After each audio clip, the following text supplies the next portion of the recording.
नमस्कार, स्वागत है आपका। आप देख रहे हैं द न्यूज और मैं रानी गुप्ता आपके साथ। आपको बता दें, इस वक्त की बड़ी खबर सामने आ रही है। दरअसल 23 जून को पटना में जो विपक्षी एकता की बैठक हुई थी, इसको लेकर के लगातार बीजेपी के नेता हमलावर नजर आ रहे हैं। बता दें कि बीजेपी सांसद हेमा मालिनी का ये कहना है कि विपक्ष के लोग षड्यंत्र कर रहे हैं कि वो प्रधानमंत्री नरेंद्र मोदी को हटा सके, लेकिन हमें इससे बचाना होगा। इसी के साथ ही देखने को मिला कि बीजेपी के पूर्व सांसद नरेश अग्रवाल ने भी विपक्ष की इस एकता पर बड़ा हमला बोला है और उन्होंने सीधे तौर पर यह कहा है कि गिद्ध एक साथ बैठ तो सकते हैं, लेकिन एक साथ उड़ नहीं सकते हैं।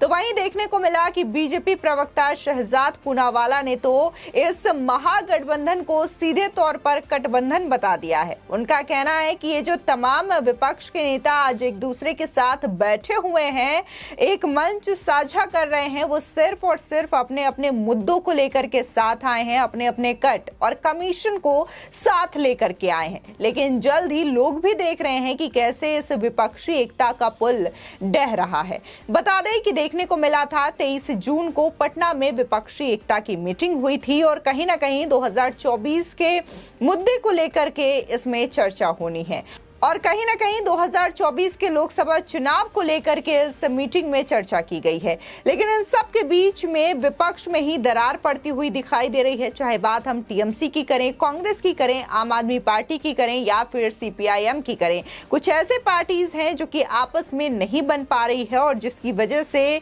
बीजेपी नेता लगातार इस बैठक को लेकर के हमलावर हो रहे हैं। उनका कहना है कि ये तमाम लोग आज एक दूसरे को बचाने के लिए अपने अपने वंशवादी परिवार की राजनीति को बचाने के लिए एक साथ आए हैं। बता दें कि दरअसल मथुरा में एक प्रोग्राम का आयोजन था, वहां पर सीएम योगी आदित्यनाथ भी पहुंचे थे, जिसके बाद सांसद हेमा मालिनी ने सीएम योगी की तारीफ करते हुए कहा कि योगी जी ने सबको जागरूक किया है।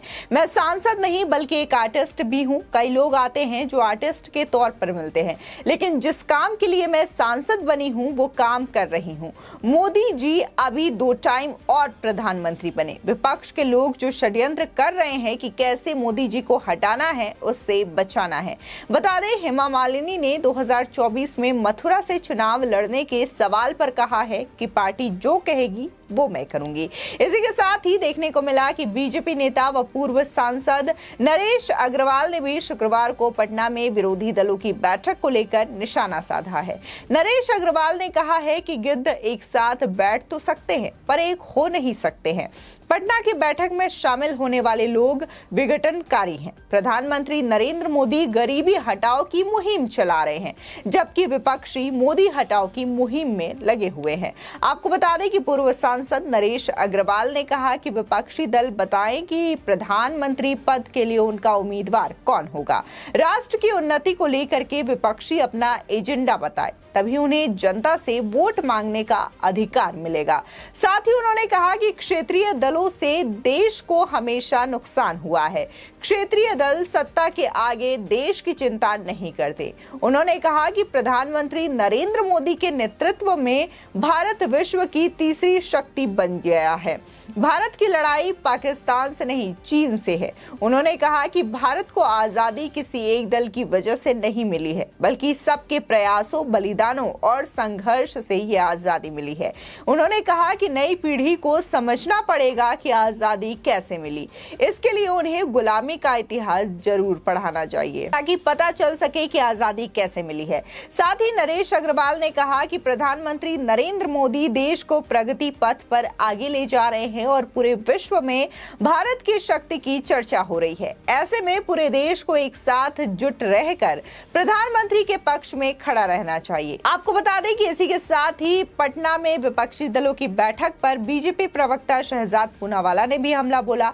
उन्होंने कहा कि एक गठबंधन नहीं बल्कि कटबंधन है, क्योंकि यहाँ पर जो तमाम नेता एक दूसरे के साथ बैठे हुए हैं वो अपने अपने कटमनी और कमीशन की वजह से बैठे हैं, क्योंकि बैठक बैठक के बाद एकजुट नहीं बल्कि मतभेद दिखते हुए एक दूसरे से दूर होते दिखाई दे रहे हैं। ये नेता वे सभी अपने अपने मकसद और मुद्दों के लिए एक साथ आए हैं।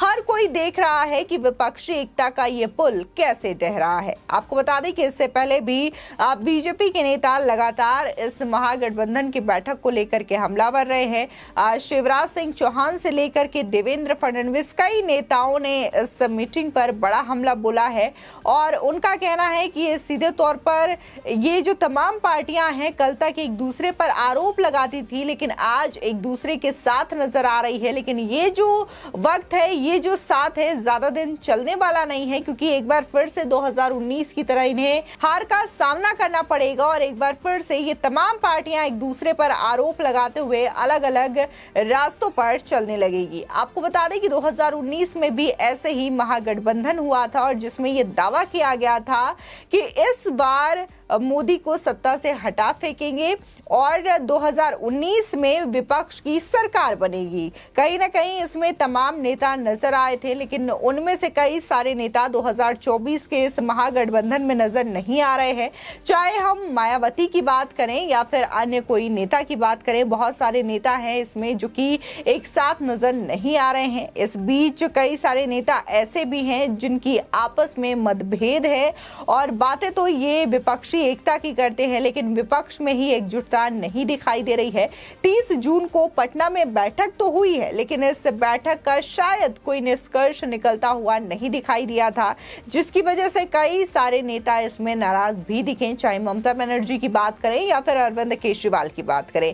तो वहीं सुनने में खबर यह भी सामने आई है कि अब जो अगली मीटिंग है विपक्षी एकता की, वो दरअसल शिमला में होगी, जुलाई में होगी। तो ऐसे में कहा यह जा रहा है कि इस मीटिंग की जो अध्यक्षता है शिमला की, वो दरअसल कांग्रेस पार्टी के द्वारा की जाएगी और इसकी अध्यक्षता मल्लिकार्जुन खड़गे करेंगे। तो वही सवाल ये उठ रहा है कि क्या पटना में जो बैठक आयोजित की गई थी उसमें नीतीश कुमार ने नेतृत्व किया था, नेतृत्वकर्ता की भूमिका निभाई थी, तो क्या उनकी भूमिका कोई खास नहीं रही, लोगों को पसंद नहीं आई, जिसकी वजह से अब दूसरी मीटिंग शिमला में हो रही है। कई लोगों ने तो यहां तक कह दिया है कि जो पटना में बैठक हुई है शायद वो पूरी तरीके से फ्लॉप रही है, जिसकी वजह से जो बातें कही जा रही थी विपक्षी एकता की, एक साथ आने की, वो चीजें कामयाब होती हुई नजर नहीं आ रही है, जिसकी वजह से अब कांग्रेस के अध्यक्ष मल्लिकार्जुन खड़गे इस विपक्ष को लीड करेंगे और शिमला में इसकी बैठक की जाएगी। इसी के साथ ही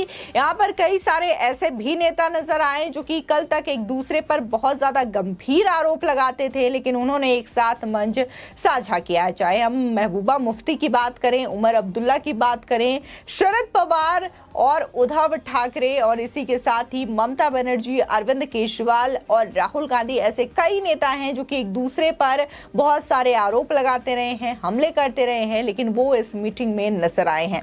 जिस तरीके से बीजेपी नेताओं ने यह कटाक्ष किया है इस बैठक को लेकर के, जाहिर तौर पर उनका कहना यही है कि ये एक साथ एक मीटिंग तो कर सकते हैं, लेकिन एक साथ ये चुनाव नहीं लड़ सकते हैं, क्योंकि अभी तक तो इनके पास एक चेहरा भी क्लियर नहीं है कि आखिर प्रधानमंत्री मोदी के अपोजिट पीएम फेस कौन होगा। क्योंकि जब कल महबूबा मुफ्ती से सवाल को लेकर के जवाब मांगा जाता है कि आपके पास पीएम कैंडिडेट कौन होगा, तो उन्होंने सीधे यही कहा कि हमारे पास ऑप्शन बहुत सारे हैं। ऐसे में तो ये बात क्लियर ही नहीं कर पाए हैं विपक्ष के लोग कि आखिर उनमें से पीएम का चेहरा होगा कौन। फिलहाल इस खबर को लेकर के आपकी क्या राय है, हमारे कमेंट सेक्शन में जरूर बताएं। आगे की और भी अपडेट के लिए चैनल को सब्सक्राइब करना ना भूलें।